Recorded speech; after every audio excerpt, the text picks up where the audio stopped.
third girl sa Team Falcons as Aurora Gaming sisimulan nila ang pangalawang Lord na ito. Troll, providing vision pero mukhang hindi na sasapat yun dahil Lord mapupunta na sa kamay nila Sige Boom. Papasok na rin si Lunar doon sa likod. Coffee makakaiwas naman pero mukhang naiwan na si Troll. That's going to be one man down para sa Team Falcons at mukhang itutuloy pa nila dito kay Boyet. Makakatakas naman sa kanyang Ducati. Aurora Gaming takes the Lord at pakakaisa pa. Napahamak pa yata sila sa contest na yun, di ba? Like, Troll could have actually survived that. Or they tried to go for the contest. I'm not saying nakapag-contest sila, pero you know what? Ito na yun. 4v5 sa loob pa ng base. Deadly Magic na gamit yung Coffin. And looks like mabuhay pa naman. Pero look at that. Their in-hit turret goes down. May Lord pa. May round 2 pa sila doon sa gitna. Oo, at masaya ang Team Falcons sa mabubuhay si Troll.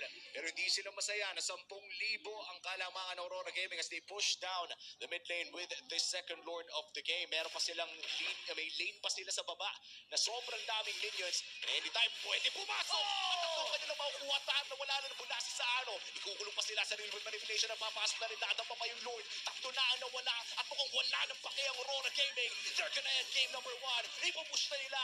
That's a wipeout at rekta na sa game number 2. Beautiful torrent mula doon kay Lunar. And I would say na, you know what? We kind of saw this coming. Napakabilis